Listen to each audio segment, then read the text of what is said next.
sementara Ormas MUI ini tidak pernah ke sana, tidak tahu tentang Al-Zaitun, bagaimana mungkin? Akhirnya yang terjadi adalah sudah buat pernyataan dan dipublish, ya. Ada semacam kesadaran ini kayaknya keliru gitu ya, diimprovisasi lagi, dibuat lagi informasi yang baru yang mungkin dari sana lagi atau tambah lagi dari orang-orang atau kelompok yang barisan sakit hatinya Al-Zaitun. Tentunya tidak objektif. Yang namanya barisan sakit hati ya sudah memberikan informasi yang di latar belakangi kebencian, sakit hati gitu ya. Jadi dalam hal ini juga kepolisian ya, kepolisian juga menurut saya banyak meminta pendapat. Ini dugaan saya, banyak meminta pendapat dari Ormas MUI ya. Ormas MUI banyak yang nggak tahu. Banyak nggak tahunya sebenarnya tentang Al-Zaitun. Karena memang tertutup pintu untuk MUI, sudah jelas. Ada alasan tertentu untuk itu. Nah, kalau menurut saya lebih baguslah kementerian atau pemerintah masih lebih mending bertanya sama Galarua gitu loh. Sama Pak Ketua, ya kan, karena beberapa kali kita sudah ke sana, ya disambut dengan baik. Bahkan tuh Pak Ketua itu ya cukup cukup populer lah Galarua di Al-Zaitun ya, sampai di gerbang depan belum apa-apa udah minta berfoto tuh para karyawan, santri-santri dengan Pak Ketua. Ya jadi artinya apa? Artinya mungkin saja kita lebih banyak tahu tentang Al-Zaitun daripada MUI. Ya, jadi salah alamat jika pemerintah dalam menetapkan atau menentukan statusnya Pak Panji Gumilang banyak bertanya dengan MUI. Menurut saya, ini dugaan saya ya. Jadi sesuai dengan judul ini sampai katanya berpengaruh kepada uang makan karena rekening diblokir atau dana tidak bisa dipergunakan lah ya, sementara ini berpengaruh kepada kelangsungan hidup lah ya, katakan ya, kelangsungan hidup para santri yang di sana. Saya pikir ini sudah sangat mengkhawatirkan. Itu ada udah chat semua ini, kasihan Pak Teddy ya. Kita bagi-bagi waktu ya Pak Teddy. Iya, bagi waktu dong. Bu Lisoy, silakan bongkar Bu Lisoy. Salam Pak, salam Pak. Salam Pas. Ya, salam Pas. Praduga saya bahwa ini pemerintah dalam hal ini Kemenkumham, Kementerian Agama terlalu banyak meminta pendapat ke Ormas MUI. Ya. Jadi berdiskusinya mungkin lebih banyak menanyakan tentang Al-Zaitun ke Ormas MUI. Padahal satu-satunya kelompok yang tidak pernah atau tidak diterima dengan mungkin alasan tertentu tidak diterima di Al-Zaitun itu adalah MUI, Ormas MUI. Nah, akhirnya apa yang terjadi? Pemerintah melalui Kemenkum, melalui Mahfud MD sudah bernarasi dulu, sudah membuat pernyataan dulu, dan itu dipublish. Ya. Padahal itu belum tentu kebenaran. Karena apa? Kalau memang banyak berdiskusinya ke MUI, sementara Ormas MUI ini tidak pernah ke sana, tidak tahu tentang Al-Zaitun, bagaimana mungkin? Akhirnya yang terjadi adalah sudah buat pernyataan dan dipublish, ya. Ada semacam kesadaran ini kayaknya keliru gitu ya, diimprovisasi lagi, dibuat lagi informasi yang baru yang mungkin dari sana lagi atau tambah lagi dari orang-orang atau kelompok yang barisan sakit hatinya Al Zaitun. Tentunya tidak objektif. Yang namanya barisan sakit hati ya sudah memberikan informasi yang dilatar belakangi kebencian, sakit hati gitu ya. Jadi dalam hal ini juga kepolisian ya, kepolisian juga menurut saya banyak meminta pendapat. Ini dugaan saya, banyak meminta pendapat dari Ormas MUI ya. Ormas MUI banyak yang nggak tahu, banyak nggak tahunya sebenarnya tentang Al Zaitun. Karena memang tertutup pintu untuk MUI, sudah jelas. Ada alasan tertentu untuk itu. Nah, kalau menurut saya lebih baguslah kementerian atau pemerintah masih lebih mending bertanya sama Galarua gitu loh, sama Pak Ketua, ya kan, karena beberapa kali kita sudah ke sana, ya disambut dengan baik, bahkan tuh Pak Ketua itu ya cukup inilah ya, cukup populer lah Galarua di Al Zaitun ya, sampai di gerbang depan belum apa-apa udah minta berfoto tuh para karyawan, santri-santri dengan Pak Ketua. Ya, jadi artinya apa? Artinya mungkin saja kita lebih banyak tahu tentang Al Zaitun daripada MUI. Ya, jadi salah alamat jika pemerintah dalam menetapkan atau menentukan statusnya Pak Panji Gumilang banyak bertanya dengan MUI. Menurut saya, ini dugaan saya ya. Jadi dengan sesuai dengan judul ini sampai katanya berpengaruh kepada uang makan karena rekening diblokir atau dana tidak bisa dipergunakan lah ya, sementara ini berpengaruh kepada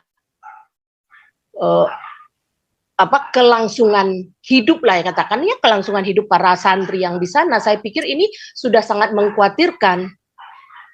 Ini wali-wali siswa atau orang tua siswa, orang tua santri sebenarnya bisa mengadukan ya, kalau dibilang ke Propam atau ke yang lain, kemana lagi ya kita mengadu. Saya pikir sih begini, nanti kan rencananya tanggal 22 akan ada dari HAM PBB ya, dari ini Pak Santi Amer informasinya ya, saya dapat informasi seperti itu ya. Tidak ada salahnya ya orang tua siswa, orang tua santri mengadukan saja ke sana apa yang dialami, ya kan? Karena saya pikir ini sudah sangat keterlaluan, sungguh-sungguh terlalu apabila menahan dana siswa yang itu untuk makannya, untuk kebutuhan yang lainnya sehari-hari. Menurut saya sungguh-sungguh sangat tega. Mana mungkin, ya kan? Kalau kita pikir-pikir, kayaknya sangat tidak masuk akal negara. Ini kan udah penyiksaan generasi muda lagi. Ya kalau saya mungkin, andaikan saya sebagai orang tua siswa, saya juga nggak akan bisa terima. Saya sudah tidak akan bisa tidur membayangkan anak saya nanti makan apa, beli kebutuhannya di sana apa, gitu kan? Uang tidak ada. Ini kan sangat penjoliman ya. Jadi penjoliman yang dilakukan bukan hanya terhadap Syekh Panji Gumilang, tetapi kepada ribuan siswa yang ada di sana. Ya, jadi nggak ada salahnya laporkan mengenai hal ini ke PBB. Karena kalau ke pemerintah, toh yang melakukan ini pemerintah. Dengan apapun katanya, tapi yang kita lebih berpraduga itu diskusinya itu dengan MUI, Ormas MUI yang tidak tahu apa-apa dan yang tertutup pintu untuk MUI di Al Zaitun. Ada alasan itu. Kenapa tertutup? Ya kan? Nah, itu. Kemudian yang terakhir ya, saya ingin tahu ke Pak Suherdi ya, ingin tanya mengenai di Al Zaitun itu kan sering menerima tamu dari berbagai berbagai golongan, berbagai agama, ya, berbagai suku, ya, yang kita saksikan sendiri, ya, ada dari Buddha, Hindu, Katolik, apa namanya, bahkan dari penganut kepercayaan, ya, kemarin penganut kepercayaan sangat welcome, ya, Al Zaitun, ya. Kemudian saya perhatikan juga di sana, ya, bebas membaca membaca kitab suci agama manapun. Memang benar-benar merdeka, ya. Artinya Syekh Panji Gumilang, ya, mengajarkan agar siswa-siswanya itu biarlah memilih atas pilihannya sendiri, gitu, ya, dibebaskan, dimerdekakan, gitu loh, ya. Nah, termasuk saya lihat ketika ke sana, saya lihat ada Alkitab, ya, yang dibaca, ya, di atas mejanya Syekh Panji Gumilang. Oh, berarti suka baca kitab suci agama yang lain, saya pikir gitu. Nah, buat orang tua siswa, ini kan yang diwakili mungkin di sini dengan Pak Suherdi. Menurut Pak Suherdi, ya, bagaimana sikapnya orang tua santri yang di sana dengan keterbukaan Pak Syekh Panji atau Al Zaitun dengan menerima berbagai golongan agama atau suku, ya, sangat terbuka, ya. Bagaimana pendapat Pak Suherdi? Apakah merasa khawatir dengan itu atau bagaimana? Itu aja pertanyaan saya yang terakhir untuk Pak Suherdi. Thank you, Pak. Langsung dijawab, ya? Ya, boleh, Pak. Langsung aja. Oh iya, begini, itu kan. Ini kembali lagi, ini mungkin saya menjadi catatan digital di Zoom-nya Pak Paul, gitu kan. Ada rencana, nanti Bu dijawabnya, Bu, sambil berjalan, ya, jawabannya nanti mengalir. Ada rencana kan ini mau diambil oleh Kementerian Agama, gitu. Sebab disangka dan diduga katanya ada hidden curriculum. Nah, nanti begini, gitu. Kalau misalnya ada dampak negatifnya, gitu, bisa dampak positif dan dampak negatif kalau ini diambil alih oleh Kemenag Kurikulum Zaitun. Yang pertama, di sana kan tidak boleh merokok, gitu. Nanti orang-orang Kemenag, apakah mereka itu merokok atau tidak, kan gitu. Bukan diharamkan, tapi dilarang keras di sana, gitu. Dia tidak boleh merokok. Siswa yang ketahuan merokok saja dikeluarkan. Nah, itu satu. Yang kedua, toleransi. Ini masalah toleransi. Nah, Zaitun mau diambil alih ini kan asal muasalnya kami itu, pihak Zaitun tuh membuka toleransi yang seluas-luasnya, kan gitu. Apalagi dengan Israel. Kan mohon maaf, ya, orang-orang dari luar, orang-orang pesantren-pesantren luar itu notabene mereka itu dengan Israel itu sangat antipati, gitu. Patut diduga orang Nahdlatul Ulama, orang-orang, mohon maaf ini kan dugaan, gitu, itu tidak suka, gitu, dengan basic atas nama pesantren, tetapi di sana diajarkan toleransi yang dianggap oleh mereka itu kebablasan, gitu kan. Terus lagi seperti hal-hal mengatakan salam alaihim, kan gitu. Yang disebut adalah salam Yahudi. Mungkin itu yang mereka tidak suka. Padahal kalau kita pahami itu sendiri, yang namanya pesantren, yang asal-muasalnya itu kan dari satri, kata satri, kesusastraan. Nah, hari ini pesantren itu identik dengan Islam. Padahal kalau kita merujuk kepada sejarah masa lampau, bahwa sebelum datang Islam itu pesantren itu sudah ada. Di dalam kaidah bahasa Arab tidak ada yang namanya kata pesantren. Pesantren itu adalah catrik. Catrik yaitu yang mengandung arti adalah bisa disebut murid kalau hari ini, ataupun bisa disebut adalah anak-anak yang belajar kesusastraan gitu. Nah, muatan pesantren itu adalah kanuragan, ilmu olah fisik gitu, dan juga ilmu tentang ketatanegaraan, kesusastraan gitu.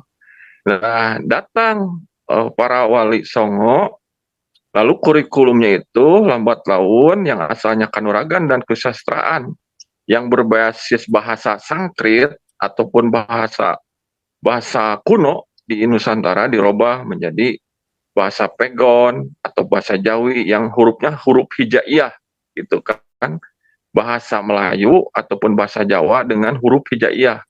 Kalau yang kita paham lah huruf Arab. Nah, lama-kelamaan hilanglah budaya yang namanya pesantren yang identik hari ini Islami gitu, padahal pesantren itu miliknya orang Nusantara. Nah, hari ini kita kembali lagi kepada ajaran kurikulum pesantren itu sendiri yang dianggap Islam itu kan, pesantren itu identik dengan kitab-kitab kuning gitu kan, terus lagi konservatif gitu, ajaran-ajaran yang hari ini pesantren itu harus seperti ini pesantren yang hari ini beredar. Nah, itu disodorkanlah satu muatan kurikulum yang modern gitu. Dan itu bukan doktrin dan juga bukan dogma gitu. Kalau doktrin dan dogma nanti istilahnya mencetak gitu. Kalau ini kan menghantarkan anak pada masanya. Jadi memberikan muatan-muatan yang sifatnya global, wawasan internasional, dan muatan lokal ada. Dan kurikulum itu yang dianggap mencederai pesantren itu sendiri. Jadi banyak yang tidak suka, maka ada konspirasi, ada persekongkolan untuk mengambil alih Zaitun. Nah, hal-hal yang berkaitan dengan saya sebagai orang tua santri, apakah merasa khawatir? Malah saya dari pribadi sangat antusias sekali dengan kurikulum itu, toleransi. Akan maju bagaimana Indonesia kalau kita tidak membuka pola pikir kita gitu, tidak berwawasan global, tidak mempunyai kemerdekaan berpikir, kemerdekaan jiwa, kemerdekaan ilmu gitu. Kalau kita dikungkung dengan dogma dan doktrin yang hari ini memang sudah dipahamkan dari ajaran-ajaran yang hari ini yang dikelola oleh majelis urusan ini itu kan itu, yang di dalamnya banyak MUI itu kan di dalamnya ada Muhammadiyah, ada NU gitu. Ya, itu kumpulan-kumpulan ulama-ulama yang gitu. Nah, saya sebagai orang tua malah lebih senang, lebih bahagia, dan tidak merasa khawatir kalau anak kami pola pikirnya dididik merdeka. Itu aja, Bu, ya. Saya sebagai wali santri malah lebih senang sebab tujuannya ini untuk Indonesia dan lebih kepada Pancasila. Gitu intinya. Lebih kearifan lokalnya lebih ada gitu, dan kembali lagi kepada marwah pesantren, saya gitu sering berdebat. Kan pesantren itu identik dengan Islam, tidak boleh menyanyikan Indonesia Raya, kan kebanyakan tidak, kan banyak ada pesantren-pesantren yang tidak bisa menghormat kepada bendera, yang tidak menyanyikan Garuda Pancasila. Nah, di Zaitun itu paradigma terbalik. Mohon siapa yang Recording stopped. Mohon, ya, terima kasih. Lanjut, Soehardi. Dan itu paradigma terbalik dengan pesantren konservatif yang ada di Indonesia gitu kan. Jadi intinya muatan-muatan Indonesianya sangat kental banget gitu, nasionalisnya sangat kental banget gitu. Itulah pendidikan yang memang harus diterapkan gitu kepada umat Islam. Dan program itu ada yang tidak suka, makanya memang sudah didesain untuk diambil alih Zaitun ini. Pendidikannya oleh ini, tanahnya oleh ini, padahal tanah-tanah itu kan sebagai sarana pendukung untuk misalnya pertanian, perkebunan, itu untuk sarana konsumsi santri supaya santri itu asupan gizinya, nutrisinya terpenuhi. Terus dari hewaninya, dari lautnya kan gitu. Terus begini lagi, kan biaya ini keluar lagi kepada dana operasional Ingat Pak, di Zaitun itu harus memberi makan sapi, domba, itu kalau dari operasionalnya diambil, nanti buat beli makanan hewan itu nggak ada. Jadi bukan manusia saja, makhluk hidup itu kan ada hewan seperti domba, seperti anjing herder, kan seperti sapi, harus dikasih makan. Kalau uangnya semua dijadikan, diolah TKP, dijadikan alat bukti, nanti hewan-hewan yang lain bagaimana gitu. Begitu aja. Salam. Ya, saya menyambung itu berarti itu termasuk itu ya, pemeliharaan kan, apa namanya, untuk perkebunan itu, terus untuk pengairan dan apa-apa, jadi keperluan sehari-hari mandek semua ya Pak Suherdi. Ya, saya tidak bisa mengungkapkan dengan kata-kata, mungkin itu dijadikan alat bukti. Kalau profesinya beginilah. Kalau memang alat bukti itu kan udah ada, udah aja itu yang direkeningkan gitu, itu aja. Kalau hari ini ada uang operasional di Zaitun, itu kan banyak kebutuhan yang harus terpenuhi, gitu kan, model pertanian, pembelian dari pakan sapi, pakan ayam, kebutuhan santri, konsumsi santri, kan gitu. Terus untuk gaji guru kan itu operasional yang hari ini harus cash gitu. Kalau memang itu menjadikan alat bukti, ya kami bagaimana ya gitu. Itu kan sudah menjadi prosedural pihak kepolisian juga. Kami juga tidak bisa menyalahkan sebab mereka itu berdasarkan SOP-nya. Tetapi jangan lama-lama lah gitu kan, itu uang operasional. Cukup 1 minggu ataupun ya sehari 2 hari itu dikembalikan lagi kan gitu. Ya, saya mau bicara lebih banyak, tapi ini kan Bu Lisoy bagiannya. Silakan Bu Lisoy, ada yang satu lagi Pak Suherdi. Ketika kami ke sana kemarin kan ketemu dengan orang tua santri yang membuat pengaduan juga terhadap, membuat LP terhadap, kan pernah sempat ada isu adanya pelecehan ya di sana ya terhadap santri-santri wanita ya. Nah, dari komunitas wali santri ini membuat pengaduan terhadap orang yang memberitakan itu atau mengadukan itu ya, kalau nggak salah ya, saya kurang jelas. Itu sampai di mana Pak? Kayaknya nggak diproses ya? Jadi setiap daerah kan wali santri itu dari Merauke sampai ke Sabang, malah dari Malaysia ada, dari Singapura ada, kan dari luar negeri juga ada.